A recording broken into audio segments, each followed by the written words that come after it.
नमस्कार दोस्तों, मैं हूँ राज और आप देख रहे हैं हाईवे 33। तो चले दोस्तों, आज की कहानी की सफर पर। इसको भेजे हैं, उनका नाम है बलबीर।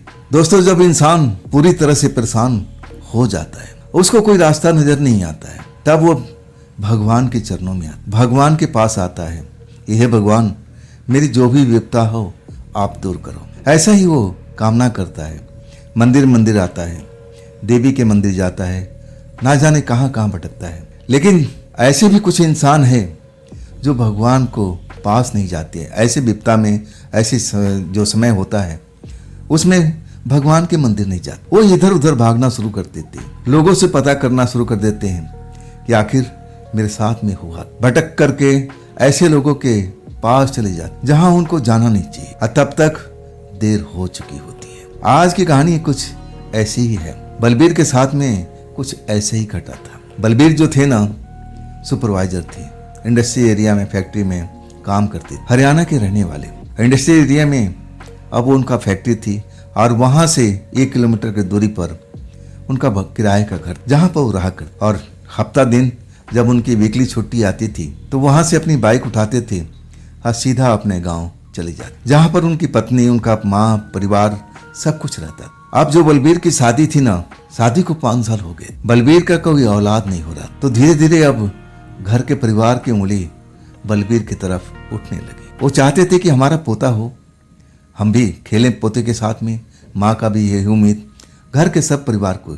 अब बलबीर समझ चुके थे। अब इस चक्कर में अपना पत्नी का टेस्ट भी कराया, अपना भी कराया, और लेकिन सब कुछ सही था। ऐसा कुछ दिक्कत ना कोई परेशानी। तब बलबीर को समझ में नहीं आ रहा। धीरे धीरे जो उंगली थी ना, अब घर से पहले उठी, इसके बाद में गली मोहल्ले में भी अब उंगली उठने लगी। अरे भाई बलबीर, 5 साल तेरे शादी के हो गया, अभी तक औलाद क्यों नहीं ला रहा है? अब बलबीर हंस कर चुप हो जाते कि अभी तो हमारे खेलने कूदने के दिन है।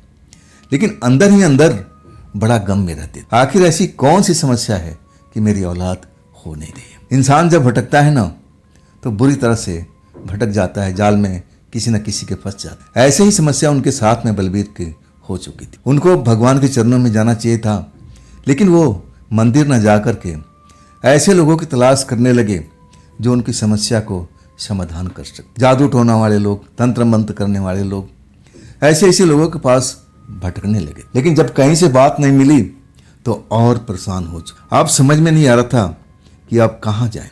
1 साल तो हो गया। जहाँ जहाँ पता लगता था कि हाँ, इस तांत्रिक के पास चले जाओ, इस ओझा के पास चले जाओ, इस बाबा के पास जाओ, वहाँ तो गारंटी के साथ औलाद करवा देते हैं। लेकिन ये सब करने के बाद भी जब नहीं हुआ ना, तो विश्वास उठने लगा था। समझ में नहीं आ रहा था कि अब करें तो क्या करें। हाँ, उनके साथ में और कुछ समस्याएं जरूर होने लगी। वो समस्याएं जो थी ना, जब वो तंत्र मंत्र वाले के पास जाया करते थे, और तब उनको लगता था कि उनके पीछे पीछे कोई चल रहा हो। ये अलग से समस्या एक और खड़ी हो गई थी। लेकिन वो रुकते थे, देखने की कोशिश करते थे कि आखिर कौन है जो मेरे पीछे पीछे आ रहा है। अब तो ज़्यादा और परेशान रहने लगे। उनको लगने लगा कि कोई ऐसे मेरे ऊपर किया कराया है, कोई ऐसी चीज़ मेरे साथ में किया हुआ है, इसी की वजह से अब जो है ना, मेरे खुल के सामने आ रहा है। मेरे पीछे पीछे जो भी है चल रहा है, वो दिखाने की कोशिश कर रहा है कि तू जहाँ भी भटक ले, कुछ नहीं होगा। अब बलबीर बहुत ज़्यादा टेंशन में, परेशानी में। अब टेंशन इंसान को होता है ना, तो गलत रास्ते पर जाता ही है। दारू पीते नहीं थे, लेकिन टेंशन की वजह से अब दारू का शिकार भी बन चुके थे। दिन भर फैक्ट्री में काम करना और ऊपर से टेंशन ले करके अब अपना घर पर, किराए के घर पर आते थे और फिर दारू पीना शुरू कर देते थे। कभी कभी तो खाना भी नहीं खाते थे, चुपचाप आराम से अपने कमरे में सो जाते थे। हाँ, वो नोटिस जरूर करते थे। जब वो फैक्ट्री से चलते थे ना, तो ऐसा लगता था कि उनका बाइक का कोई पीछा कर रहा है। जैसे रोड पर कभी कभी जैसे कोई साया सा नजर आता है। लेकिन बलबीर थे ना, डरपोक नहीं थे, डरते तो बिल्कुल भी नहीं थे। लेकिन उनके मन में संदेह जरूर था कि कुछ ना कुछ तो मेरे साथ में चल रहा है। ऐसा लगता था कि उनका कोई पीछा कर रहा है। उनके साथ बाइक के साथ दौड़ने की कोशिश कर रहा है। और जब वो मुड़कर देखते थे ना तो साया गायब हो जाता था। कई बार लगता था कि शायद वो लड़की है, और कई बार लगता था कि नहीं, लड़की तो नहीं, जेंट्स लगता था। अब पेशो पेश में फंसे पड़े थे। आखिरकार एक और तांत्रिक के, नए तांत्रिक के पास जाते हैं और अपनी आप बीती वहाँ सुनाते हैं कि बाबा मेरे साथ में ऐसा ऐसा हो रहा है, मैं तो औलाद के लिए भटक रहा हूँ, 5 साल मेरी शादी का हो गया, कोई औलाद नहीं हो रहा, सारा रिपोर्ट मेरा सही है, लेकिन अब मेरे साथ में एक समस्या हो रही है। तो बाबा पूछते हैं बताओ क्या समस्या हो रही है, और तब वो घटना बताते हैं कि ऐसा लगता है कि मेरे साथ में कोई लगा हुआ है, मेरे पीछे कोई दौड़ता हुआ दिखाई देता है। कई बार मैं बाइक चलाता हूँ ना तो मुझे लगता है कि मेरा कोई अब मेरे साथ में दौड़ रहा है, और जब मैं पीछे मुड़ कर देखता हूँ ना, एक सेकंडों के लिए ऐसा कोई साया नज़र आता है। कभी कभी लगता है कि लड़की है और कभी कभी लड़का की तरह लगता है। तो ये बाबा ये सब मेरे साथ में चल क्या रहा है। बाबा अपना सोच में डूब गए, कहने लगे बैठो, मैं देखता हूँ, जानने की कोशिश करता हूँ कि आखिर ये सब तुम्हारे साथ में चल क्या रहा है। आखिरकार कुछ देर के बाद बाबा सोच से बाहर निकलते हैं और बताते हैं कि बलबीर तुम्हारे साथ समस्या इसी का है, तुम्हारी जो औलाद नहीं हो रही ना, उसका रीज़न ये साया है। ये साया की वजह से ही तुम्हारा औलाद नहीं हो रहा है। अब तुम ही बता रहे हो कि तुम्हारा मेडिकल टेस्ट सब कुछ सही है, तो और कोई रीज़न तो होना नहीं चाहिए। अब बलबीर थोड़ा डर जाते हैं, फिर पूछते हैं कि बाबा इसका उपाय क्या है। और तब बाबा फिर सोच में अब चले जाते हैं, सोच से बाहर निकलते हैं। अब फिर बलबीर को बताते हैं कि बेटा जो साया है ना, मुझे तो लगता है कि वही तुम्हारी परेशानी का सबब है। अगर वो तुम्हारे खुल के सामने आ जाए और तुम उससे बातचीत करने की कोशिश करो कि आखिर कौन है वो, आखिर मेरे पीछे क्यों पड़ी है। बलबीर डर गए और कहने लगे बाबा मेरे से नहीं हो पाएगा। तब वो जो तांत्रिक बाबा थे कहने लगे चलो मैं कोशिश करता हूँ, खर्चा इतना लगेगा। बलबीर तैयार हो गए, खर्चा दे दिए। अगले दिन बुलाए, बाबा तंत्र मंत्र करते रहे, उस साया को बुलाने की कोशिश करने लगे, लेकिन वो साया उनके सामने बिल्कुल आई तक नहीं। रात ज़्यादा हो गया था। कई बार जब कोशिश कर लिए तांत्रिक बाबा उस साया से बातचीत करने के लिए कि आखिर वो चाहती क्या है या चाहता क्या है। अभी तो डिक्लेयर भी नहीं था कि वो लड़का है या लड़की है। अब पूरी आधी रात जब बीत गई, अब लगने लगा बलबीर को कि समस्या का समाधान नहीं हो रहा है। और तब तांत्रिक बाबा खुद कहने लगे कि बलबीर देखो मैं बहुत कोशिश कर चुका हूँ, लेकिन बात बन नहीं रही है, फिर मैं किसी दिन ट्राई करता हूँ। तुम फलाने दिन को आ जाना, उस दिन अमावस भी है, और अमावस की रात तांत्रिकों के लिए बहुत ही सही रात होती है। अब बलबीर मान गए कि ठीक है बाबा, मैं अमावस की रात को आता हूँ। अब फिर वहाँ से अपनी बाइक स्टार्ट करते हैं और चल देते हैं। जब मेन रोड अब थोड़ा देर आने वाला होता है, तभी ऐसा लगता है कि कोई उनका पीछा कर रहा है। वो डर जाते हैं, पीछे मुड़ कर देखते हैं तो कोई दिखाई नहीं देता है। स्पीड अपनी बढ़ाते हैं और मेन रोड पर आ जाते हैं। मेन रोड पर जब वो मुड़ते हैं अपने कॉलोनी की तरफ में, वहाँ पर एक छोटा सा बस स्टैंड था। बस स्टैंड के पास से जब गुजरने वाले होते हैं, तब उनको दिखाई पड़ता है कि एक लड़की अब हाथ दे रही है, उनको रोकने की इशारा कर रही है। देखने में अच्छे कपड़े लत्ते पहन रखी है, अच्छे घर की लड़की लग रही है, लेकिन आधी रात के बाद इसे स्टैंड पर कर क्या रही है। अब वो डरपोक तो थे नहीं, ऐसे में वो अपना बाइक रोक देते हैं कि जरूर इसके साथ कोई मजबूरी होगी, आगे जाना होगा, चलो हम तो जा ही रहे हैं, लिफ्ट दे देते हैं। बाइक अपना रोक देते हैं और लड़की उनके नज़दीक आ जाती है और कहती है कि आप मुझे ज़रा कॉलोनी तक छोड़ देंगे, उसी कॉलोनी तक जहाँ पर बलबीर भी रहते हैं। वो कहते हैं कि ठीक है बैठ जाइए आप, लेकिन इतनी रात को आप यहाँ पर अकेली करके आ रही थी। और तब उन्होंने कोई कहानी बता दिया। मान भी गए बलबीर कि चलो अब हमें क्या करना है, हमें तो छोड़ देना है, ये अपने घर, मैं अपने घर। लड़की बैठ जाती है। इसके बाद कोई बातचीत नहीं होती है। जब कॉलोनी आ जाता है ना, तब वो लड़की की तरफ मुड़ते हैं कि आखिर पूछे उसको कॉलोनी में किस जगह जाना है। आभास तक नहीं होता है कि लड़की कब उनके बाइक से गायब हो चुकी है। अब जो रहा सहा डर जो था ना उनके शरीर में पहले भी था, अब वो डर बहुत ज़्यादा बढ़ गया था। अब एक तरह से उनकी हालत बहुत खराब हो गई थी।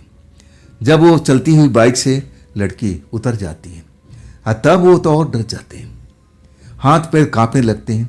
जैसे तैसे करके अपना घर पर पहुंचते हैं, दरवाज़ा खोलते हैं और जल्दी से बोतल को संभालते हैं कि डर के भगाने का उनके पास एक ही तरीका था, वो थी दारू की बोतल।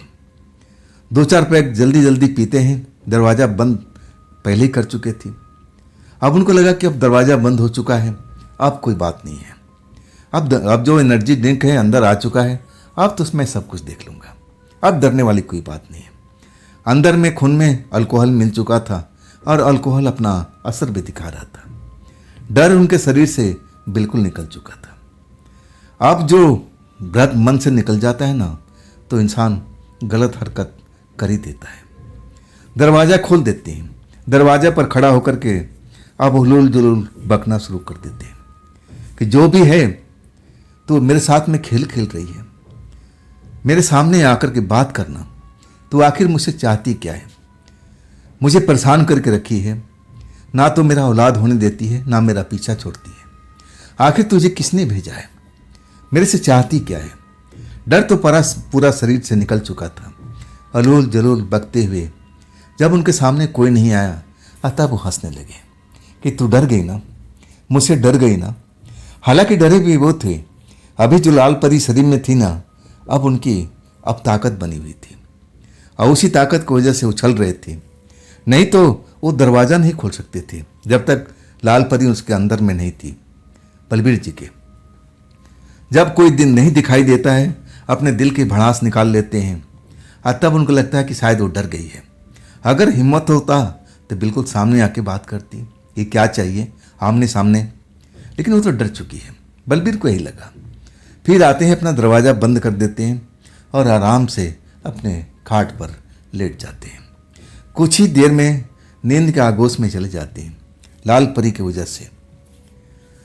जब उनको लगता है कि हाँ, मैं अपने घर पर हूँ, पत्नी के साथ में हूँ, पत्नी के बगल में लेटा हुआ हूँ, और वो एहसास उनको अब पत्नी की याद दिला ही देती है और वही हरकत करने लगते हैं अपनी पत्नी को समझ करके। लेकिन जब आँख खुलती है ना, तब वो चौंक जाते हैं, डर के मारे चिल्ला पड़ते हैं, जैसे उनका प्राण निकलने वाला है। वो देखते हैं कि जिस लड़की को बाइक पर बिठा के लेके आए थे, और वही लड़की उनके बगल में अब लेटी हुई है, वैसी वैसी हालत में। अब बलबीर चीखने लगते हैं। पड़ोसी सब सोए हुए हैं, वो भी लोग अब फैक्ट्री में काम करने वाले लोग, और अभी अब कौन उठता है भाई रात को। लेकिन जब ज़्यादा चीखने लगे ना, तब वो लड़की उनका मुंह को दबा देती है अपने हाथों से। अब इसके बाद उनकी बोलती बंद हो जाती है। लड़की अपने अब वो रूप दिखाती है, उनको डराती है, धमकाती है कि देख, तू शांत रह, तू मुझे गाली दिया था ना कि मैं तुझे देख लूँगा, तो मैं आ गई हूँ। जो देखना है अब तो मैं देख रही हूँ, तेरे में इतना कहाँ हिम्मत। लड़की अब बलबीर को डरा देती है। बलबीर भी डर जाते हैं। बलबीर अब हाथ जोड़ने लगते हैं, क्षमा मांगने लगते हैं कि मुझसे बड़ी गलती हो गई, मैं आइंदा ऐसा नहीं करूँगा, मैं दारू के नशे में था, बहक गया था, मुझे माफ़ कर दीजिए। लड़की कहती हाँ, मैं माफ़ कर दूँगी, और जो चाहता है तेरी मनोकामना भी पूरा कर दूँगी, अगर तू मेरी बात मानेगा तो। बलबीर सरेंडर बोल चुके हैं, हाथ जोड़े अब उसके सामने बैठे हुए हैं कि आप जो कहोगी मैं करने के तैयार हूँ। मेरी औलाद चाहिए, कैसे भी मेरी औलाद हो जाए। तब वो लड़की कहती कि हाँ, मैं ऐसा कर सकती हूँ, तेरी औलाद भी होगी और तेरा घर खुशियों से भरा भी रहेगा। अगर मेरे रास्ते में बताए पर चलता रहा, मेरे को सहयोग करता रहेगा, तब तू सब कुछ पाएगा। लेकिन तू मेरे से दुश्मनी करेगा ना, तो तेरे को मैं ख़त्म कर दूंगी, तेरे परिवार को नाश कर दूंगी।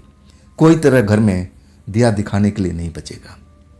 बलबीर बहुत बुरी तरह से डर जाते हैं और कहते कि नहीं, आप ऐसा बिल्कुल नहीं करेंगे, मैं आपकी हर शर्त को मानूंगा। और मान भी जाते हैं। लड़की मुस्कुराती है और कहती है कि तू अपना मुझे पत्नी समझ ले, मैं तेरे साथ में रात गुजारूंगी, एक दो रात नहीं, पूरा मैं 3 महीने तेरे साथ में रहूंगी। और तब तेरे घर में खुशहाली भी आ जाएगी, तेरा औलाद भी पैदा होगा, जैसा तू चाहता है वैसा ही होगा। बलबीर सरेंडर बोल चुके हैं। अब उनको लगने लगा कि अगर मैं इसकी बात नहीं मानता हूँ तो जो कह रही है वो पूरा करके छोड़ेगी, हमारे खानदान को सत्यानाश कर देगी, सबको मार डालेगी, मुझे भी मार डालेगी। इससे बढ़िया है कि जो कुछ भुगतना है मैं ही भुगतूं, मेरे परिवार पर आँच ना आए, ना मेरी पत्नी पर आँच आए, ना मेरे माँ बाप पर, मेरे भाई बहन पर, किसी पर आँच ना आए। जो कुछ हो मेरे साथ में हो। वो मान जाते हैं और कहते हैं उस लड़की से जो एक प्रेतात्मा थी कि देखो, मैं आपकी सारी शर्तें मान जाता हूँ, लेकिन आप मेरे परिवार को किसी का कष्ट नहीं दोगी। लड़की मान जाती है और कहती कि हाँ, मैं ऐसा ही करूँगी, लेकिन जब तक मेरी शर्त को मानते रहेगा। आखिरकार बलबीर को मानना पड़ता है। आप फिर वैसे ही बिहेव अब करने लगते हैं, मजबूरी में आकर के पत्नी समझने लगते हैं। लेकिन हफ्ते में एक दिन, छुट्टी के दिन, वो घर अपने जाते थे, अपना गांव जाते थे। और वो बात भी जिक्र करते हैं कि मुझे इस हफ्ते में फलाने दिन को मुझे घर भी जाना है। और तब वो लड़की कहती कि जाओ, मैं थोड़ी रोकती हूँ तुम्हें जाने के लिए, लेकिन एक रात से ज़्यादा घर पर नहीं रहोगे, मेरे पास में लौट के आओगे, इसी कमरे में मैं तुम्हारा इंतज़ार करूँगी। और सुनो, आगे से तुम किसी भी तांत्रिक, किसी भी ओझा, किसी भी मंदिर, कहीं पर जाने की चेष्टा नहीं करोगे। मेरी निगाहें तुम पर हमेशा रहेगी।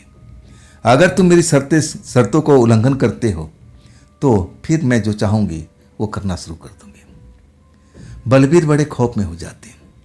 अब पूछते हैं कि आप कैसे मेरे पास में आए, क्या किसी ने भेजा है या फिर मेरे साथ में आप ऐसे ही आ गई हैं। और तब वो लड़की हंसती है और कहती है मैं किसी को भेजने पर नहीं आती हूँ, मैं तो आज़ाद पंछी हूँ, जहाँ मेरी इच्छा करता है मैं वहाँ चली जाती हूँ, जो मुझे पसंद आ जाता है मैं उसको पाने की कोशिश करती हूँ। अगर वो मेरे प्यार से मान जाता है तो अच्छी बात है, अगर मैं नहीं मानता है तो मुझे वो भी तरीका आता है उसको मनवाने को, जैसे मैं तुम्हें अब मनवा चुकी हूँ। बलबीर बहुत डर जाते हैं। मन में तो कई तरह का विचार था कि मैं दिन के टाइम उसी तांत्रिक के पास में जाऊंगा और कहूँगा कि मेरे साथ में ऐसा ऐसा हो रहा है, लेकिन अब मन की बात सारी वो जान जाती है और धमकी भी देती है कि तुम किसी तांत्रिक के पास भी गए तो मेरी निगाहें तुम्हारी पीछा कर रही होगी, तुम फिर बच नहीं पाओगे, ना तुम्हारे खानदान में कोई बचेगा दिया दिखाने के लिए। अब तो बलबीर का होश उड़ चुका था। जो वो लड़की कहती थी और वो करने पर विवश थे, डर के कारण में उनका मन तो गवाही नहीं देता था, लेकिन अब करे तो क्या करे, उनके पास में कोई दूसरा ऑप्शन तो भी नहीं था। अब वो अपने काम पर भी जाते थे, दिन भर अब काम में रहते थे, मन तो लगता नहीं था, डरे डरे से रहते थे। उनके जो यार दोस्त थे फैक्ट्री में जो काम करते थे वो पूछते भी थे कि बलबीर तेरे चेहरे पर डर दिखाई देता है, रात में सोता नहीं क्यों, क्या तेरा चेहरा पीला पड़ा है। हाँ, तब बलबीर कहते कि नहीं ऐसी कोई बात नहीं है, मैं सब कुछ सही हूँ, मेरे कोई तकलीफ़ नहीं है। अपने दोस्तों यारों को अब टाल देते। लेकिन उनके जो दोस्त थे वो जानते थे कुछ न कुछ बलबीर के साथ में तो चल रहा है। बलबीर आज तो नहीं कल तो जरूर बताएगा, नहीं बताएगा तो परसों बताएगा, क्योंकि अपने अंदर में बात छिपाता नहीं। अब बलबीर ऐसा ही थे, अपने अंदर में कोई बात छिपाते तक नहीं थे। अपने घर की जो भी समस्या थी अपने जो अच्छे दोस्त थे उनके सामने शेयर करते थे और दोस्त उनको अच्छी सलाह देते थे। लेकिन ऐसा बलबीर डरे हुए थे ना, ये बात किसी को बता भी नहीं सकते थे। उनको लगता था कि वो आत्मा उनके साथ हमेशा रहती है, आसपास में मंडराती रहती है। और वो डरे रहती थी। ऐसा करते करते अब वो छुट्टी का दिन भी आ गया जब वो अपना गांव जाना था। अपने बाइक उठाते हैं और चल पड़ते हैं। घर पहुंचते हैं, किसी को कुछ भी नहीं बताते। परिवार के लोग अब उनका चेहरा मोहरा देखते हैं, पूछते हैं, अपना बेटे से पूछती है माँ, अरे तू खाता पीता नहीं क्या आजकल? तब बलबीर बताते हैं कि नहीं माँ, ऐसी कोई बात ही नहीं है, सब कुछ सही है। हाँ, बीच में मेरी तबीयत थोड़ी बिगड़ गई थी, अब झूठ मूठ बहाना बना लेते हैं। वही पत्नी बात पूछती है, अतः वो पत्नी को भी टाल देते हैं। रात होती है और वह पत्नी के बगल में लेटे होते हैं। नींद आ जाती है, पत्नी भी सो जाती है। अचानक अब ऐसा कुछ महसूस करते हैं कि अचानक उनकी आंख खुल जाती है। जब आंख खुलती है ना, तब वो देखते हैं कि वही लड़की, प्रेतात्मा लड़की, अब उनकी पत्नी के पास इधर से उधर साइड में मंडरा रही है, घूम रही, चलकदमी कर रही है। डर जाते हैं। अब वो पूछते हैं उससे हाथ जोड़ करके कि आप तो बोली थी कि मैं वहाँ नहीं जाऊँगी, मैं आप घर पर नहीं आऊँगी, आप यहाँ पर कैसे आ गई? तब वो लड़की हंसने लगी, कहने लगी कि मुझे तेरी बात पर विश्वास नहीं है, यकीन नहीं है, इसलिए मैं तेरा हमेशा पीछा करती हूँ। और फिर हंसने लगी। अब उनको आशंका थी कि उनकी पत्नी न उठ जाए, और वो कहते हैं कि मेरी पत्नी उठ गई तो सब भेद खुल जाएगा। लड़की हंसते हंसते कहती है कि तेरी पत्नी नहीं उठेगी, सुबह से पहले ही उठने वाले नहीं है। अब फिर उन्हीं के बेड पर उनकी पत्नी के बगल में ही आकर के अब लेट जाती है। अब वही व्यवहार जो पत्नी के साथ में करते हैं, और सब कुछ उनको मजबूरी में करना पड़ता है। पत्नी बेचारी बगल में लेटी हुई है, उसको होश भी नहीं है कि मेरे बगल में चल क्या रहा है। सुबह होती है, बड़ा निराशा रहते हैं, निराशा में डूबे रहते हैं। बलबीर चाय देती है, अनमने भाव से चाय पीते हैं, और पत्नी पूछती है, उदास क्यों हैं जी? पहले वाली बात नहीं है आप में, ना तो चेहरे पे चमक है, ना वो सब आप मुझे दिखाई दे रहे हो। पहले वाले बलबीर बदल चुके हो, अब जैसे वो ताना मार रही हो। तब बलबीर समझाते हैं कि नहीं पगली, ऐसा कोई बात नहीं है, मैं वही हूँ। हाँ, मेरे साथ में कुछ समस्या चल रही है, हाँ मैं जल्द उसको सुलझाने की कोशिश कर रहा हूँ। तू बेफिक्र रह, हमारी खुशी लौट के आएगी, इंतजार कर तू। अब इसके बाद सारा दिन बिताने के बाद अब अपना ड्यूटी पर निकल जाते हैं। सुबह में उनको ड्यूटी पकड़नी भी होती है, रात को ही आ जाते हैं। जब रात को निकलते हैं ना, तो आधे रास्ते में ही वो प्रेतात्मा लड़की अब उनके बाइक पर बैठी हुई दिखाई देती है। डर जाते हैं। लड़की कहती है कि देख, डर मत, मैं तेरा कोई नुकसान नहीं पहुंचाऊंगी। जब तक मेरी शर्तों को पालन करता रहेगा तब तक तू सही रहेगा। तब बलबीर रोने लगते हैं, कहते हैं कि आप मेरी पीछा छोड़ दीजिए। देखिए मेरे घर के लोग, अब आप तो थी वहाँ पर, कैसे कैसे सवाल पूछते हैं।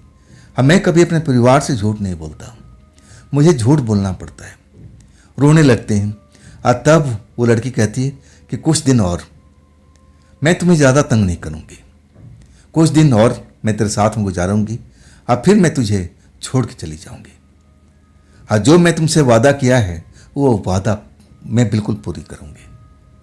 अब उसके बाद बलबीर के पास में और कोई चारा ही नहीं है, उस लड़की को झेलते रहते हैं।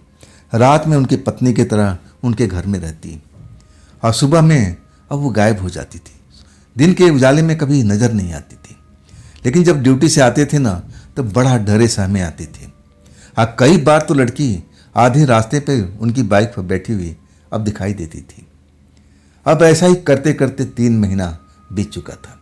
अब बीच बीच में अपने गांव भी जाते थे। अब उनका जो चेहरा था ना, और दिखने लगा था कि पीला पड़ चुका है, शरीर में खून की कमी हो चुकी है, शरीर कमज़ोर पड़ने लगा था। घर वाले अब शक करने लगे कि ऐसी कोई बीमारी से ग्रसित तो नहीं है, छुपा तो नहीं रहा। माँ अब जान भी लेती है अपने बेटे के हालचाल।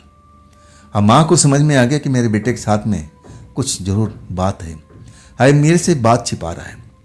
माँ अपनी कसम दिलाती है, तब बलबीर बताती नहीं है। उनको डर था कि अगर मैं बताऊंगा तो मेरे कुल का सर्वनाश कर देगी, मेरे कुल खानदान में कोई दया दिखाने वाला व्यक्ति बचेगा ही नहीं। इतना वो लड़की डरा देती है, और डर के मारे अब वो कुछ भी नहीं बोल पाती। लेकिन माँ समझ जाती है कि मेरा बच्चा डरा हुआ है, इसके साथ में कुछ ना कुछ ऐसा हो रहा है, लेकिन करे तो क्या करे। अब माँ का बस नहीं चल रहा है। अब फिर वो अपना काम पर लौट जाती हैं। ऐसा ही होता रहा। 3 महीना जब पूरा बीत गया, तब बलबीर एक रात उस लड़की से पूछते हैं कि देखिए 3 महीना तो कभी का बीत चुका है, अब अपने जुबान से आप मुँह कर रही हैं। तब लड़की हंसती हुई कहती है कि नहीं, जैसे ही 3 महीना पूरा हो जाएगा अब मैं तुम्हें छोड़ के चली जाऊंगी। देखो तुम्हारे घर में खुशहाली भी आएगी, थोड़ा सा और प्रतीक्षा करो, जैसा मैं कह रही हूँ वैसा करते जाओ। आखिरकार 10 दिन के बाद लड़की अचानक अब उनको छोड़ देती है। उनके घर पर दिखाई नहीं देती है, बलबीर के पास में नहीं आती है। बलबीर डरे रहते हैं, सहमे से रहते हैं कि जरूर कहीं गई होगी, आ जाएगी, आज नहीं आई तो कल आ जाएगी। लेकिन जब पूरा हफ्ता बीत जाता है और जब घर जाने को तैयार होते हैं, तब अब उनकी खुशी और बढ़ जाती है कि चलो बहुत दिन हो गया, हफ्ता दिन गुजर गया, अब मुझे अपने घर जाना है, अब तो प्रेतात्मा लड़की भी नहीं है। खुश हो जाते हैं। घर पहुंचते हैं, वाकई में अब उनका कोई पीछा नहीं कर रहा है, उनको एहसास हो जाता है।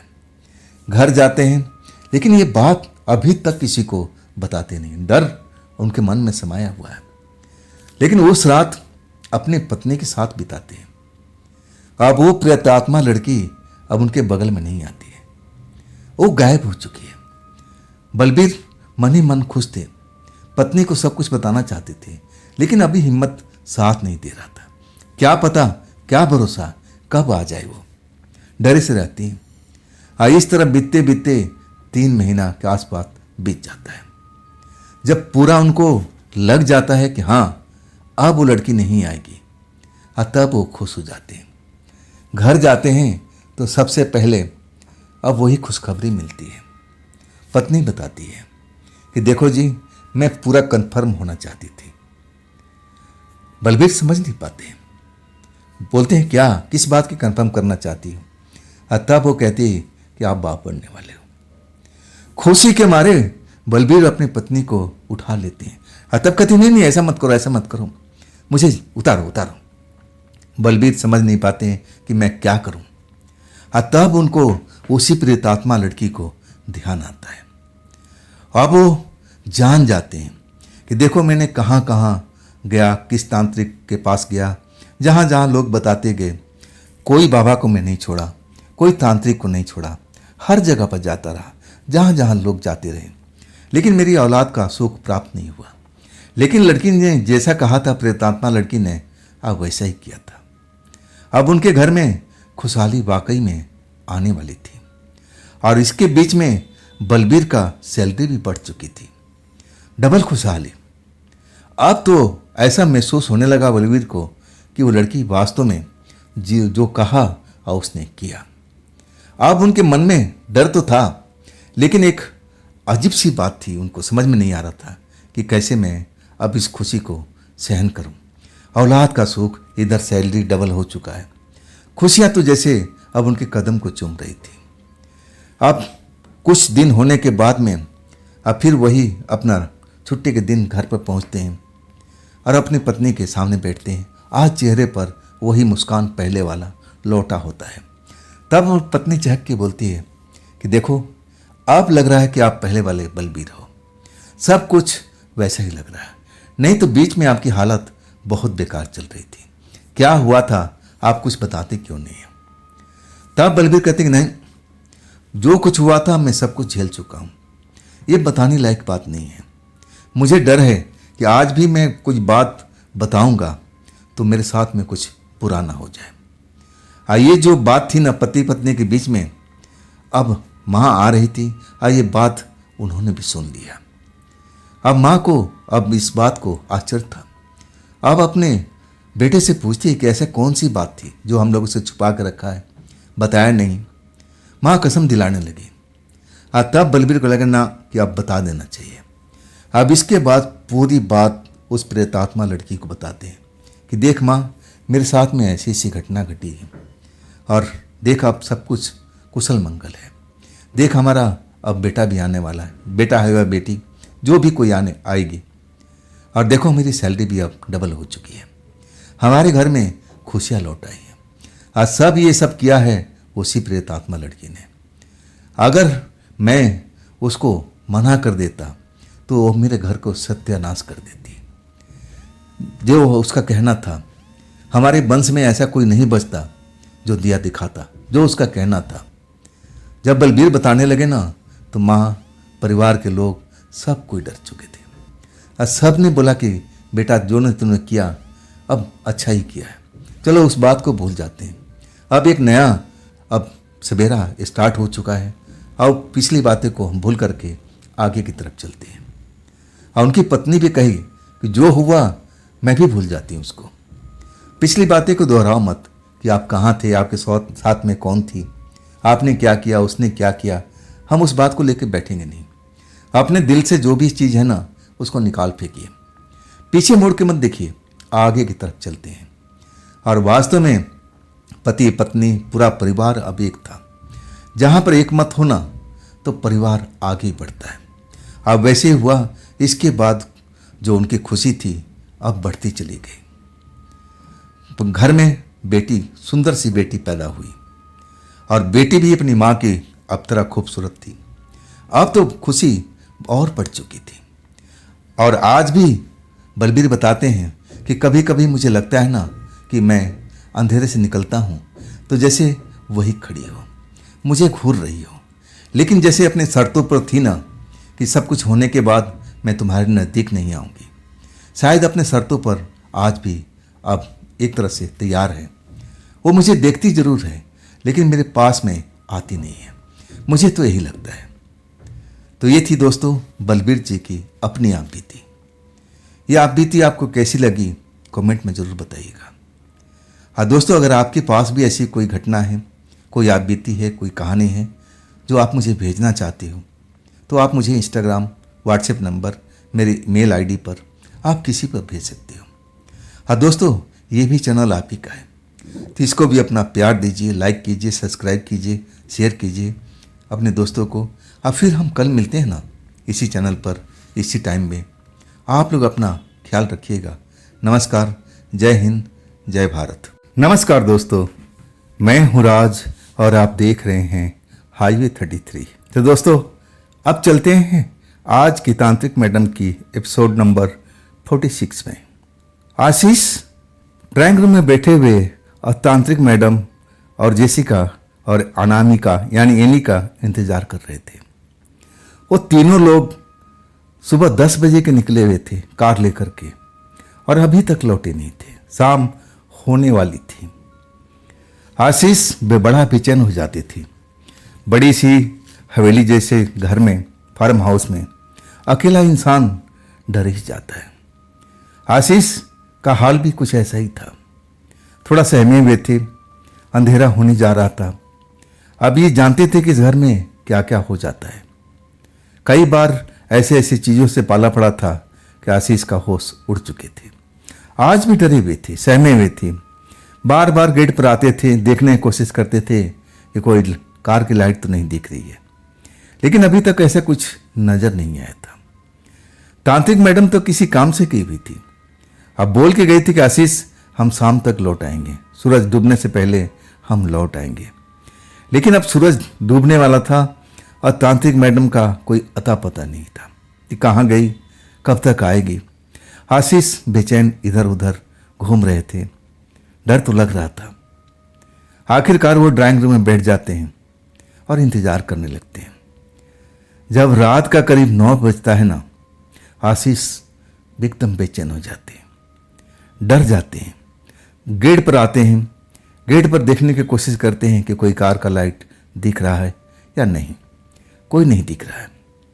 आप समझ में आ गया कि तांत्रिक मैडम किसी काम में फंस गई है। अब वो शायद अब देर सवेर आएंगी, हो सकता है कि आधी रात तक पहुँचे। अब आशीष अकेले घर में, बड़ा सा घर, फार्म हाउस, और उसमें डरना तो लाजमी था ही। बेचैन थे, कुछ समझ में आ रहा था कि अब करें तो क्या करें। आखिरकार डरे हुए, सहमे हुए अब जाते हैं किचन में। सोचते हैं कि अब भोजन ही बना लें अपने लिए। उन लोगों को तो पता नहीं, वो शायद भोजन करके आएंगे। और अपना डर भगाने की कोशिश करते हैं, खाना पीना बनाने लगते हैं। आखिरकार रात का 11 बज जाता है। खाना तो कब के खा चुके थे, लेकिन अभी भी तांत्रिक मैडम का कोई अता पता नहीं है। पूरा बड़ा सा घर अब काटने को दौड़ रहा है।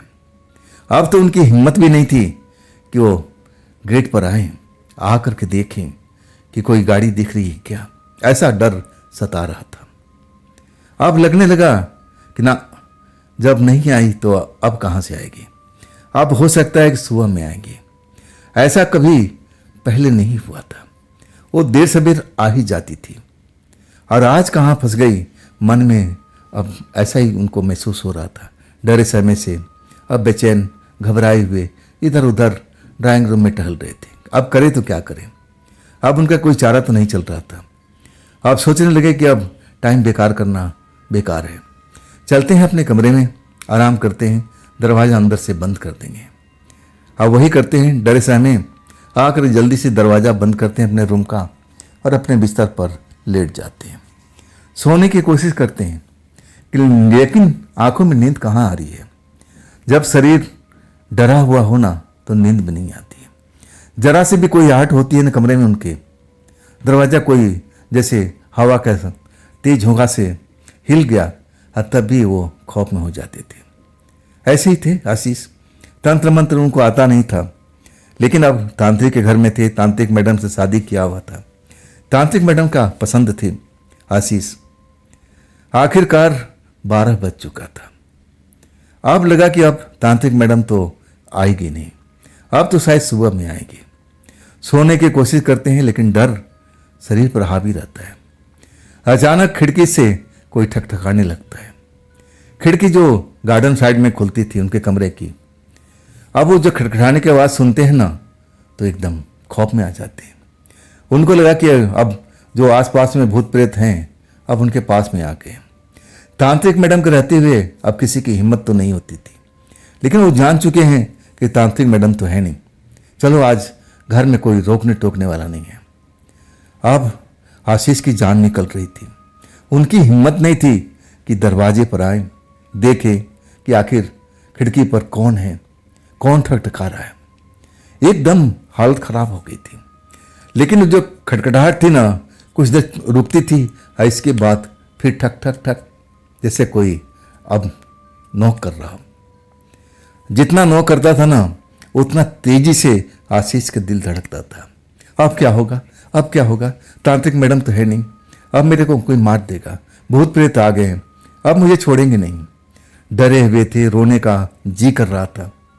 अब फिर ठकठकाहट की आवाज़ फिर सुनाई पड़ती है। आशीष की इस बार जान निकल जाती है, क्योंकि इस बार जो ठकठकाहट थी ना, बहुत तेज तेज, जैसे खिड़की पर कोई पंजा मार रहा हो।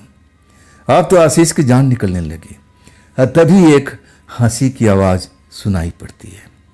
हंसी की आवाज़ सुनाई पड़ती है ना, तो उनकी और रही सही कसर अब पूरी हो जाती है। अब अपने बिस्तर में दुबक जाते हैं और ऐसे अपने को बना लेते हैं कि मैं आवाज़ सुनता ही नहीं हूँ। ऐसे डरे हुए, सहमे हुए, बिस्तर जकड़े हुए। अब क्या होगा। तांत्रिक मैडम नहीं है, लगता है कि भूत प्रेतनी यहाँ पर आ चुकी है, अब मुझे नहीं छोड़ेंगे। लेकिन वो हंसी और तेज हो जाती है। अब इसके बाद जोर से कोई उनका नाम लेके पुकारता है, आशीष आशीष। आशीष को लगता है कि अरे भूतनी मेरा नाम जान गई है, अब क्या होगा, ये तो मुझे पहचानती भी है, अब तो मैं बच नहीं पाऊंगा। अब तांत्रिक मैडम तुमको हो कहाँ पर। तांत्रिक मैडम को आवाज़ लगाने लगते हैं, लेकिन तांत्रिक मैडम तो वहाँ थी नहीं। तब वो आवाज़ और तेज सुनाई पड़ता है, अरे आशीष डरो नहीं, डरो नहीं, मैं हूँ। आवाज़ कुछ जानी पहचानी सी लगती है। तब जाकर ध्यान आता है कि अरे ये तो अनामिका का आवाज़ है, नई लड़की है नहीं। अब वो उनका डर थोड़ा सा निकल जाता है, गुस्सा अब आ जाता है। खिड़की पे जाते हैं और कहते हैं कि तुम यहाँ क्या कर रही हो। तांत्रिक मैडम है कहाँ, तुम तीनों तो साथ में गई थी। तब वो लड़की खिलखिला के हंसने लगती है और कहती है, आशीष तुम डर गए थे ना। आशीष गुस्सा दिखाते हैं और कहते मेरी बात छोड़ो, पहले ये बताओ तुम गई तो तीनों साथ में थी, लेकिन मैडम कहाँ है, जेसिका कहाँ है, तुम अकेली क्यों है, कैसे लौट आई। तब कहती कि मैं आती हूँ घूम करके, तब सब कुछ बताती हूँ। आशीष अब थोड़ा जान में आई। लगा कि अरे भूत प्रेतनी तो नहीं आई, लेकिन ये है अनामिका, नई लड़की। आप जाकर के अपना गेट खोलते हैं और तब जाकर के बाहर वाला गेट खोलते हैं, अनामिका अंदर आती है। लेकिन वो देखना चाहते हैं कि अनामिका यानी एनी उसका नाम था, प्यार से लोग उसको एनी बुलाते थे, एनी आई तो कैसे गई। आधी रात से ऊपर का वक्त हुआ है और तब देखते हैं कि पार्किंग में कार खड़ी हुई है। अरे कार भी आ गई और तांत्रिक मैडम अभी तक नहीं आई। जेसिका कहाँ है पूछने लगते हैं। तुम आई, मुझे तो आवाज़ भी नहीं सुनाई पड़ी कार की। तब अनामिका हंसने लगी और कहने लगी कि मैं तुम्हें तो डराना चाहती थी, मैं तो इतना हिसाब किताब से आई कि तुम्हें पता भी नहीं चल पड़े। मैं आराम से गेट को खोली, आराम से कार को धीरे धीरे लेके आई ताकि तुम्हें पता भी नहीं लगे। अब वही हुआ, अब वो जोर जोर से हंसने लगी थी और इतना ही आशीष गुस्सा हो रहे थे कि तुम मुझे डरा रही थी। मैं डर गया था, वास्तव में मैं डर गया था। कुछ देर ऐसा करती ना तो मेरा जान निकल जाता। रोने की सूरत बना लेते हैं और तब एनी कहती कि अरे डरने की जरूरत नहीं है, तांत्रिक मैडम किसी काम में फंसी हुई हैं, अब वो आएंगी तो कल दोपहर में। अब ऐसी जगह गई हैं कि थोड़ा अब वो बिजी हो चुकी है। तुम तो जानते ही हो तंत्र मंत्र का ये काम है, कब कहाँ कौन मिल जाए। ऐसे ही उनके साथ में हुआ और तब वो बोलने लगी कि जनी एनी ऐसा करो, तुम कार लेके जाओ, क्योंकि आशीष वहाँ पर अकेला है और अकेला बहुत डरता है। तुम उसको संभालना और डरने मत देना। तब मैं लौट के आई हूँ। खाना वाना तुम खा ली हो, मुझे पता था कि तुम खाना खा ली होगे। देखो मैं खाना लेके आई हूँ, तुम्हारे मनपसंद। पैकेट खोलती है, अच्छी खुशबू आती है। अब वो खाने के शौकीन थे और तब कहते हैं कि ठीक है, थोड़ा बहुत तो भूख है ही है। अब दोनों मिलकर के ड्राइंग रूम में भोजन करते हैं। अब इसके बाद कहते हैं आशीष कि तुम ऐसा करो एनी, तुम अपने कमरे में चले जाओ, अब मुझे अपने कमरे में जाना है। तब एनी कहती है कि नहीं, तांत्रिक मैडम ने कहा है कि जहाँ तुम रहो वहीं पर आशीष को रखना, नहीं तो बहुत भूत प्रेत से डरता है, मैं नहीं हूँ ना तो और डर जाएगा। अब तुम्हारी जिम्मेवारी मुझे मिली है, मैं तुम्हें अकेले नहीं छोड़ सकती हूँ। तुम तो तांत्रिक मैडम का प्यार होना, समझ रहे हो ना। अब आशीष थोड़ा शर्मा जाते हैं, कहते हैं तुम छोड़ो, मैं डरूंगा नहीं, तुम जाओ अपने कमरे में। तब यानी कहती नहीं बाबा, मेरे ऊपर ही जिम्मेवारी है, कल कोई ऊंच नीच हो गई, कोई बातचीत हो गई, तब मैं कैसे तांत्रिक मैडम को जवाब दूंगी। मेरी नौकरी तो चली जाएगी ना, मुझे तो पैसे भी नहीं मिलेंगे ना, अब सोच लो। तब आशीष कहते ठीक है, लेकिन मेरे नज़दीक मत आना, क्योंकि वो होटल में भुगत चुके थे, ऐसा उनके साथ में हो चुका था एक जगह पर। तब वो यानी हंसने लगती है, कहती कि नहीं नहीं घबराओ मत आशीष, मैं तुम्हारे नज़दीक नहीं आऊँगी, तुम जाओ अपने कमरे में, मैं भी चल रही हूँ, मैं सोफे पर आराम कर लूँगी और तुम अपने बेड पर आराम कर लेना। अब वही करते हैं, आशीष अपने बेड पर लेट जाते हैं और जब निश्चित हो जाते हैं कि हाँ अब सब कुछ सही है, तब उनकी नींद आ जाती है। इधर जो एनी है ना, वो भी सोफे पर लेट करके आंखें बंद कर लेती है। आशीष गहरी नींद में है। अचानक उनको जैसे लगता है जैसे उनको गले को कोई दबोच रखा है, सांस लेने में कठिनाई हो रही है, दम घुटने वाला है, ऐसा उनको महसूस होता है। तब वो डर करके आंखें खोलते हैं तो कमरे में देखते हैं पूरा अंधेरा ही अंधेरा है। दो आंखें अब उनको दिखाई देती है जो लाल लाल सी नजर आ रही है। अब बिल्कुल उनके छाती पर कोई सवार है, बैठा हुआ है और दोनों हाथों से उनका गला घोटने का कोशिश कर रहा है। सीने पर वजन महसूस होता है। उनको एक पल लगा कि ये एनी हो सकती है, ये एनी ही ऐसी शरारत कर सकती है। एक जेसिका थी और उसके बाद एनी भी आ गई है। ये शायद एनी मेरे साथ में खेल खेलना चाहती है। ढकेलने की कोशिश करते हैं और उनको लगता है कि एनी ऐसा कुछ अपने आंखों को अब लगा रखा है जिससे मैं डर जाऊं। मैं डरूंगा नहीं। अब एनी समझ करके ढकेलने लगते हैं और कहते हैं तुम दूर हट जा, दूर हट जा। जोर लगाते हैं, ताकतवर तो थे लेकिन उनकी ताकत किसी काम में नहीं आती है। तब एक थप्पड़ जोरदार उनके चेहरे पर पड़ता है, गाल भनना जाती है। हाँ, एक भारी आवाज कानों में सुनाई पड़ता है। वो आवाज सुन करके और खौफ में आ जाते हैं। वो आवाज जब उनको कानों में पड़ता है तो जैसे कोई फुसफुसा करके भारी आवाज में कह रहा है, देख तेरा वक्त पूरा हो चुका है, कब तक तू बचेगा, आज तो तुझे कोई बचाने वाला भी नहीं है। मैं तो मौके का इंतजार कर रहा था, तूने मुझे बहुत तकलीफ दिया है और तेरी मालकिन ने मुझे कहीं का नहीं छोड़ा। देखो मेरा आज घर बार नहीं है, मैं भटक रहा हूँ, मैं तो बदला लेने के लिए आया हूँ। मैं तो तांत्रिक मैडम को मारना चाहता था, लेकिन अब तू मिल गया, तू भी तो उसी का पति है ना, तो तुझे भी मार करके मुझे बड़ा आनंद मिलेगा। अब तू मरने के लिए तैयार हो जा। उसी वक्त कमरे की लाइट जल जाती है। जो एनी थी ना, अब उसके हाथ जैसे हवा में उठे हुए हो, लाइट जला करके और दोनों हाथों से जैसे किसी को ढकेलने की कोशिश कर रही हो, ऐसे मुद्रा बना रखी हो सोफे के पास ही। अब जैसे ही लाइट जलता है ना, तो आशीष को एहसास हो जाता है कि नहीं बाबा, ये सब क्या हो रहा है मेरे साथ में। उस चेहरे को देखते ही जो लाइट में दिखाई पड़ता है एक पल के लिए, और फिर अगले पल गायब हो जाता है। वो आंखें भी गायब हो जाती है, सीने का दबाव भी खत्म हो जाता है। अब आशीष डर के मारे उछल जाते हैं, और उधर एनी है ना, अभी अपना हाथों का पोजीशन वैसे ही बना रखी हो जैसे कोई तंत्र मंत्र कर रही हो।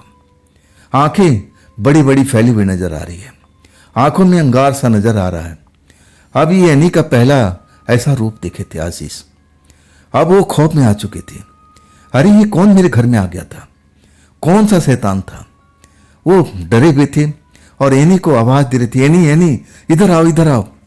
लेकिन एनी जैसे अपने होशो हवास में नहीं थी, ऐसा वो ना जाने ऐसा क्यों कर रही थी।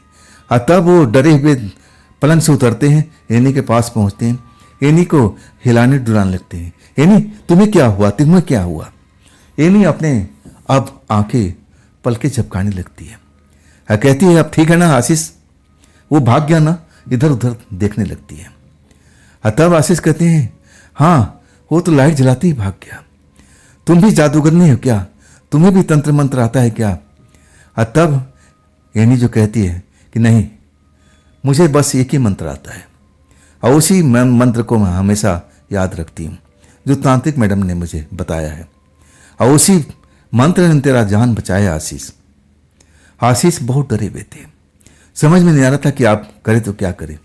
हम तो सुरक्षित हैं ही नहीं, जब तक तांत्रिक मैडम इस घर में ना हो तब तक मैं सुरक्षित नहीं हूं। मेरे साथ कोई ना कोई खेल हो जाता है, ऐसा क्यों होता है मेरे साथ में समझ में नहीं आता है। तब अनामिका कहती है कि घबराओ मत आशीष, मैं हूं ना, तुम डरो मत, तुम्हारी जिम्मेवारी मेरी है। मैं सब कुछ जान गई थी, जब वो शैतान तुम्हारे पास आया था ना, तब मैं उसको पहचान गई थी। अब मैं तब तक तैयार हो चुकी थी, मंत्र से मैं भगाने वाली थी, और वो देखो भाग भी गया। जैसे मैं लाइट जलाती हूँ, मंत्र का प्रयोग करती हूँ, और देखो वो निकल चुका है। अब हमें थोड़ा सावधानी से रहना पड़ेगा। जब तक तांत्रिक मैडम नहीं आ जाती, हमें थोड़ा बहुत सावधानी बरतनी पड़ेगी। तब आशीष को लगता है कि हाँ एनी सही कह रही है। तब वो बहुत डर जाते हैं, खौफ में हो जाते हैं। कहते हैं कि एनी तुम सोफे पे नहीं, तुम मेरे साथ में आ जाओ, हम दोनों बैठ करके रात को निकाल लेंगे। सुबह तांत्रिक मैडम आ ही जाएगी, अब फिर हमें कोई डर की बात ही नहीं होगी। एनी मान जाती है और उनके पलंग पर आके बैठ जाती है। और वो भी आशीष है ना, वो भी सोती नहीं है, बैठे रहते हैं। अब रात कैसे भी निकालना है, अब तरकीब निकालते हैं कि कैसे रात कटे। अभी तो रात बहुत बाकी थी। तब एनी से कहते हैं कि एनी ये काम करो ना, या तो तुम जाओ किचन में या फिर मुझे जाना पड़ेगा। अब मैं जाऊंगा तो तुम्हें भी जाना पड़ेगा, इसलिए बेहतर है कि हम दोनों चलते हैं किचन में, कुछ अपने लिए बनाते हैं चाय कॉफी। यह भी रात हमें निकालनी ही है। एनी तैयार हो जाती है, कहती है ठीक है आशीष चलो, मैं तुम्हारे साथ में हूं। दोनों लोग कमरे से बाहर निकलते हैं। जब किचन के पैसेज में पहुंचते हैं ना, तब उनको लगता है कि किचन में कुछ आवाज आ रही है, जैसे किचन के अंदर में कोई हो। अब तो आशीष की हालत खराब हो जाती है। अब एनी से कहते हैं कि एनी तुम्हें आवाज सुनाई पड़ा, जैसे किचन के अंदर में कोई है, बर्तन भाड़ा आवाज़ कर रहा है, जरूर कोई ना कोई है, मैं तो जाऊंगी नहीं। अब आशीष एनी के पीछे हो जाते हैं। एनी तो तंत्र मंत्र जानती हो ना, चलो तुम्हें एक मंत्र आता तो है, मुझे तो वो भी नहीं आता है।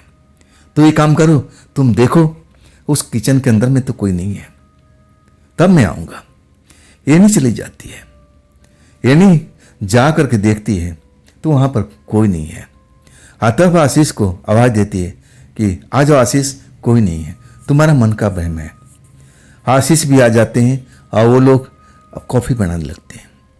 कॉफ़ी जैसे तैयार होने की होती है, तभी आशीष को किसी ने छुआ है, उनके गले पर और जैसे गालों पर हाथ फेरा हो। एक झटके में आशीष एकदम चौंक जाते हैं, पीछे देखते हैं लेकिन कोई नहीं दिखाई पड़ता है। बगल में एनी खड़ी थी, तब वो समझ जाते हैं कि ये एनी का कारनामा है। फिर एनी उनको डराने के काम कर रही है। तब वो मुस्कुराते हैं और एनी कहते हैं कि देखो मैं पहले ही बहुत डर चुका हूँ, एनी मुझे मत और डराओ। एनी उनको डांटती है, नहीं आशीष, मैं तुम्हें ऐसा क्या किया, मैं तो कॉफ़ी तैयार कर रही हूँ, मैं तुम्हें कब डराया। तब आशीष कहते हैं कि तूने मेरे गालों को छुआ था ना अभी। अब एनी और गुस्सा हो जाती कि नहीं आशीष, मैं ऐसा कोई काम नहीं किया तुम्हारे साथ में, मैं ऐसी मजाक नहीं किया है। तब आशीष खौफ में आ जाते हैं कि तुमने नहीं किया तो आखिर मेरे गालों को, मेरे जिस्म को कौन छुआ। डर जाते हैं, पीछे देखते हैं, कोई नज़र नहीं आता है। तब उनको महसूस होता है कि नहीं, ये मेरा मन का भ्रम है। अब मुझे डर इतना अब लगा हुआ है, ये डर का एहसास मुझे अब भी बेवकूफ़ बना रहा है। ये मेरा मस्तिष्क है ना, अब ऐसा ही संकेत दे रहा है कि जैसे मेरे गालों का कोई छुआ है। अब वो समझ जाते हैं कि ये मेरा मन का भ्रम है और कुछ नहीं है। कॉफ़ी निकालने लगते हैं कप में। कॉफ़ी अब कप में लेकर के और वो पानी पीने के लिए जाते हैं। जैसे ही पानी निकालते हैं, अब जैसे उनके हाथों से कोई गिलास छीन लिया हो, गिलास दूर जाके गिरता है, आवाज़ एक सुनाई पड़ती है। तब आशीष चीख पड़ते हैं, ये नहीं, ये सब क्या हो रहा है। ये नहीं अपने काम में व्यस्त थी, कॉफ़ी का अब वो निकाल रही थी, छान रही थी, तैयार कर रही थी। तब वो बोलती क्या। तब आशीष कहती देखो ना, जैसे मेरे हाथों से किसी ने गिलास छीन लिया है। ये नहीं अब जरा गौर से आशीष की तरफ देखने लगती है। अब फिर कहती है आशीष धीरे धीरे मेरी तरफ आओ। एनी का अब बदलाव, सब कुछ बदल गया है, बोलने का तरीका।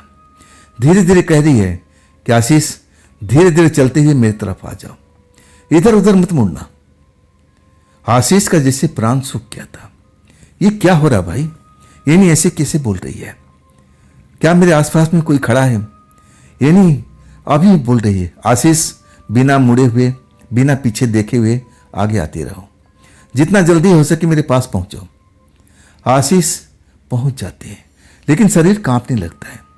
अब क्या हुआ, मन में कई तरह का सवाल उठता है। तब एनी उनका हाथ पकड़ती है और कहती है आशीष चलो जल्दी से, चलो अपने कमरे में। दोनों कप अपने हाथों में उठाती है और चल पड़ते हैं। आशीष उसका कलाई पकड़े रहते हैं, जैसे कलाई छोड़ेंगे तो उनको कोई खींच ले जाएगा। डर शरीर में फैल चुका है। कमरे में पहुंचते हैं और एनी दरवाजा बंद कर देती है, कप रखती है कॉफ़ी का, अब फिर सोफे पर बैठ जाती है। कहती है आशीष तुमने दुश्मनी बहुत पाल रखी है, मुझे लग रहा है तुम्हारे पीछे भूत प्रेतों का पूरी मंडली पड़ी हुई है। तुमने सही कहा था, किचन के अंदर में एक आत्मा खड़ी थी, खूंखार आत्मा, और वो भी तुम्हारे साथ में। अब ऐसा लग रहा था तुम्हें नुकसान पहुंचाना चाहती थी।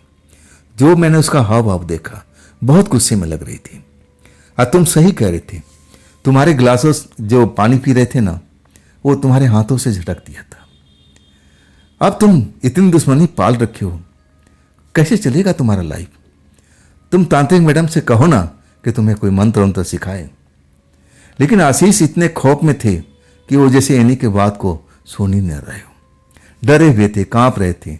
अब कह रहे थे कि एनी अब क्या होगा, अब क्या होगा। तांत्रिक मैडम होती तो ऐसा कुछ बात नहीं होता। अब तुम सही कह रही हो, मैंने भी ये ऐसे बहुत सारे जैसे लोगों का तकलीफ दिया हो। मैं तो अब मैं किसी को जानता नहीं, ना किसी को पहचानता नहीं हूँ, लेकिन सारे जैसे मेरे दुश्मन पड़े हैं। मैं अपने अपने होश हवास में आज तक किसी को तकलीफ नहीं दिया है। ये कैसे हो सकता है? मेरी जान के दुश्मन सब क्यों बने हुए हैं? तब इन्हीं कहती है, तुमने नहीं दिया, लेकिन तांत्रिक मैडम तो दिया है ना। अब वो तांत्रिक मैडम का बदला तुमसे निकालना चाहते हैं, मौके की तलाश में है। आशीष, तुम्हें जरूर तांत्रिक मैडम का अब ऐसे उनसे कोई मंत्र लेना चाहिए। आने दो, मैं खुद उनसे बात करूंगी। आशीष अभी भी डरे हुए हैं। तब कॉफ़ी का कप पकड़ाती है ये नहीं कि लो कॉफ़ी पियो, अब थोड़ा गुस्सा जो है ना, डर है ना, शांत हो जाएगा। और वही होता है, कॉफ़ी का घूंट भरते हुए आशीष थोड़ा नॉर्मल हो जाते हैं। तब आशीष कहते हैं कि ये नहीं, सोफे पे नहीं, तुम फिर आ जाओ मेरे पलंग पर, हम दोनों बैठे रहेंगे और रात काट लेंगे कैसे भी। और वही काम करते हैं। इन्हें आ जाती है और आशीष के साथ बैठ जाती है। कुछ बातचीत शुरू हो जाती है, लेकिन आशीष कभी खिड़की की तरफ, कभी दरवाजे की तरफ, जरा से भी कोई आहट होती है ना तो खौफ में हो जाते हैं। उनको लगता है कि कोई भूत प्रेत फिर से आ गया उन पर हमला करने के लिए। डर जाते हैं, लेकिन एनी अब उनको बताती है कि डरो मत, मैं हूं ना, मुझे भी एक छोटा सा मंत्र आता है और छोटे मोटे काम तो मैं कर सकती हूँ। जब मेरे पास में हो तो तुम्हें डरने की जरूरत नहीं है, तुम्हें कोई छू नहीं पाएगा, इतना मैं जरूर गारंटी देती हूँ। और ये मेरी जिम्मेवारी भी है, तांत्रिक मैडम ने मुझे ये जिम्मेवारी सौंपी है, मुझे ये काम तो करना ही है। आशीष, कब तक तुम जागते रहोगे? चलो सो जाओ, मैं जाग रही हूँ ना। जब एनी बोलती है तब आशीष को लगता है कि हाँ, अब मुझे अब सो जाना चाहिए। अब वही करते हैं वो। थोड़ी देर के बाद वो खराटे भरने लगते हैं और एनी भी इधर उधर देखती है। और जब उसको कुछ नज़र नहीं आता है तो लगता है कि हाँ, अब भूत प्रेत अब भाग गए, अब डर गए हैं एनी से। उसको भी अब यही लगता है कि अब कब तक मैं जागती रहूंगी, चलो यहीं पर लेट जाती। आशीष के बगल में लेट जाती है और बिजली उसी वक्त में चली जाती है। अंधेरा हो जाता है, लेकिन सर्दियों की रात थी, पंखा की जरूरत थी नहीं, तो आशीष जाग नहीं पाए। और इसके बाद में अब एनी के साथ में वो बगल में लेटे हुए, उनको एहसास भी नहीं हुआ कि एनी कब उनके पास आकर के लिपट चुकी है। अब जैसे उनको एहसास हो रहा है कि तांत्रिक मैडम के बगल में लेटे हो, ऐसे उनको महसूस होता है। और इसके बाद वो सब कुछ जो होने लगता है एक बार पहले एनी के साथ में हो चुका है। जब सुबह आँख खुलती है तब जगते हैं आशीष, अपने आप को देखते हैं और फिर एनी को देखते हैं। शरीर पर किसी के वस्त्र नहीं है और तब वो समझ जाते हैं एनी अभी भी सो रही है। उसको उठाते हैं और डरे हुए अंदाज में अब कहते हैं, एनी ये तूने क्या किया? एनी भी अब अपने आप को देखती है और कहती कि नहीं आशीष, मैंने ऐसे कुछ नहीं किया, कब हो गया मुझे भी याद नहीं है। और तब तक आशीष पलंग से उठ चुके थे और कहने लगे, तुम जेसिका से कम नहीं एनी, तुम भी मौके की तलाश करती रहती हो, ये ठीक बात नहीं है। तांत्रिक मैडम को आने दो, मैं एक एक बात बताऊंगा। और तब एनी कहती, हाँ हाँ बताओ, मैं भी बताऊंगी, तूने मेरे साथ में सोते हुए ऐसा किया है, देखो सजा किसको मिलती है। आशीष डर जाते हैं और कहते हैं कि ठीक है, ना मैं बताता हूं ना तुम बताओगे, लेकिन ये हुआ कैसे? मैं तो सो चुका था। और वही बात एनी भी कहती है कि मैं भी सो चुकी थी, मुझे भी कुछ याद नहीं है, सोने के बाद में मेरे साथ में कैसे हो गया मुझे एहसास तक नहीं है। अब दोनों लोग खौफ में आ जाते हैं। एनी जो है ना, वो भी एक तांत्रिक है, लेकिन इतनी बड़ी नहीं, बस एक मंत्र आता था उसको। अब वो भी डर जाती है कि जरूर मेरे साथ में कोई खेल हो गया है, कोई आत्मा लड़की आई है और मेरे शरीर के अंदर समा चुकी है और उसी ने ये सब मेरे साथ में किया है, मुझे तो एहसास तक नहीं हुआ। दोनों लोग डरे हुए अब आपस में बात कर रहे हैं, आंखें मिला नहीं पा रहे हैं। अब शर्म भी आ रही है आशीष को, लेकिन एनी समझाती है कि देखो आशीष, इसमें तुम संकोच मत करो, अब तुमने कोई गलती नहीं किया है, अब मैं भी कोई गलती नहीं किया है। अब ये सब किसी ने किया है मेरे साथ में, मेरे शरीर के अंदर प्रवेश करके, मुझे अब थोड़ा एहसास हो रहा है। एनी उनको समझाने की कोशिश करती है और आखिरकार आशीष समझ भी जाते हैं। और तब कहते हैं कि तुम तो तांत्रिका हो ना, तुम भी तो मंत्र जानती हो। और तब एनी समझाती है कि मैं इतनी बड़ी तांत्रिका नहीं हूँ, मैं तो सहयोग करती हूँ। जब तांत्रिक मुझे बुलाती है तो मैं आ जाती हूँ कुछ महीनों के लिए। अब फिर उनको ज़रूरत नहीं होती तो मैं अपने घर चली जाती हूँ। इतना बड़ा मैं तांत्रिक नहीं हूँ, लेकिन मैं अब सीखना चाहती हूँ। अब मैं कहती हूँ कि आशीष, तुम भी कोई तांत्रिक मैडम से मंत्र सीख लो जो आगे चल कर के काम आएगा। अब इसके बाद वो लोग इंतज़ार करने लगते हैं और आखिरकार शाम के वक्त में टैक्सी आकर के गेट पर रुकती है। और तब जेसिका और तांत्रिक मैडम उतरती हैं। तांत्रिक मैडम को देख करके दौड़ जाती हैं। बच्चों की माफिक तांत्रिक मैडम से लिपटने का मन कर रहा है, लेकिन जेसिका थी वहाँ पर। अब पीछे में एनी खड़ी थी तो कर नहीं पाए, लेकिन एक बड़ा सा मुस्कुराहट तांत्रिक मैडम के चेहरे पर आ चुकी थी। वो जान चुकी थी कि आशीष के दिल में क्या चल रहा है। उनसे लिपटना चाहते हैं, प्यार करना चाहते हैं। और तब तांत्रिक मैडम आशीष के बालों पर हाथ फेरने लगती है और धीरे से कहती है, चलो इतना प्यार करती हो, एक रात में ही मेरे बिना तुम पागल हो गए। और तब आशीष कुछ बोल नहीं पाते हैं। आप सारे लोग ड्राइंग रूम में इकट्ठा हो जाते हैं। और तब तांत्रिक मैडम आशीष को बताती है कि देखो, एक काम में बिजी हो गई थी कि चलो अच्छा हुआ वो काम निपट गया, नहीं तो टाइम भी लग सकता था। अब बताओ तुम्हारी रात कैसे कटी? मैंने तो इन्हीं को भेज दिया था, मैं जानती थी कि तुम डरे हुए होंगे। और बताओ। तब इन्हीं समझाती है कि आपका डरना उचित था। आशीष पर हमला हुआ था, अगर मैं नहीं होती ना तो एक शैतान अब आशीष को मारने वाला था। मैडम जी, कुछ आशीष को भी सिखाइए ना, कोई मंत्र दीजिए ना इनको भी। तब तांत्रिक मैडम आशीष की तरफ देखने लगती है और कहती है कि आशीष, क्या वाकई में मंत्र सीखना चाहते हो? तब आशीष सर हिला देते हैं। तब एनी कहती है कि कोई ज़बरदस्त वाला मंत्र हमें भी दीजिए। अब इस छोटे मंत्र से मेरा भी काम नहीं चल रहा है। लेकिन वो पूरी बात बताती नहीं है कि आखिर रात में उसके साथ में हुआ क्या था। ना आशीष भी बताते हैं कि आखिर रात में अब एनी उनके साथ में क्या किया था। वास्तव में एनी ने किया था कि उनके शरीर में कोई आत्मा ने प्रवेश कर गया था और वो आत्मा ही ने सारा खेल खेला था। आशीष अभी भी पूरी बात समझ नहीं रहे थे, लेकिन तांत्रिक मैडम के चेहरे पर मुस्कुराहट दौड़ गई थी और कहने लगी कि आशीष, मैं तुम्हें जरूर सिखाऊंगी, लेकिन वक्त आने दो। अभी जो ग्रह नक्षत्र है ना, सही नहीं चल रहे हैं। जैसे सही होते हैं ना, मैं तुम्हें जरूर मंत्र सिखाऊंगी, और एनी तुम्हें भी। अब इसके बाद आशीष के चेहरे पर मुस्कुराहट दौड़ जाती है और उनको लगता है कि अब तो तांत्रिक मैडम आ गई है, अब तो सब कुछ सही हो गया है, अब तो डरने वाली कोई बात ही नहीं है। तो दोस्तों, ये थी आज की कहानी तांत्रिक मैडम की। ये कहानी आपको कैसी लगी कमेंट में ज़रूर बताइएगा। और दोस्तों, ये भी चैनल आप ही का है, तो इसको भी अपना प्यार दीजिए, लाइक कीजिए, सब्सक्राइब कीजिए और अपने दोस्तों को शेयर भी कीजिए। अब फिर हम मिलते हैं ना कल की रात इसी चैनल पर, इसी टाइम पर, एक नई कहानी के साथ में।